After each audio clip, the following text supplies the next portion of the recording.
15 வருஷ ஃப்ரெண்ட்ஷிப். ஆனா, ஒரு நிமிஷத்துல துரோகம் பண்ணிட்டாங்க.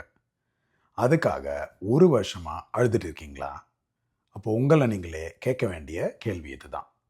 அதுக்கு முன்னாடி இந்த மாதிரி டீப்பான ப்ராப்ளம்ஸ்க்கு சொல்யூஷன் வேணும்னா என்ன ஃபாலோ பண்ணிக்கோங்க.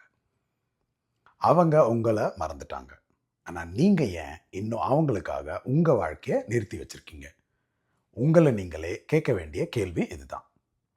துரோகம் வலிக்கும். ஏன்னா, நீங்க உங்க நண்பன மட்டும் இழக்கல. அவங்கள பத்தின நம்பிக்கையையும் இழந்து போறீங்க. ஆனா ஒரு உண்மைய மட்டும் நல்லா ஞாபகத்துல வச்சுக்கங்க. அவங்க உங்கள ஏமாத்தின நாளு உங்க வாழ்க்கையோட ஒரு முக்கியமான சாப்டர் முடிஞ்சது.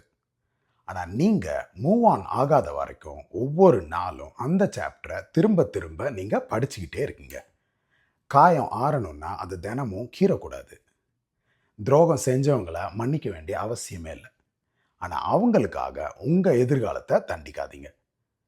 என் வாழ்க்கையின் அடுத்த சாப்டருக்கு நான் ரெடி அப்படின்னு சொல்லி கமெண்ட்ல டைப் பண்ணுங்க. இந்த மெசேஜ் யாருக்காவது தேவை அப்படின்னு தோணுச்சுன்னா ஷேர் பண்ணுங்க. I'll see you soon.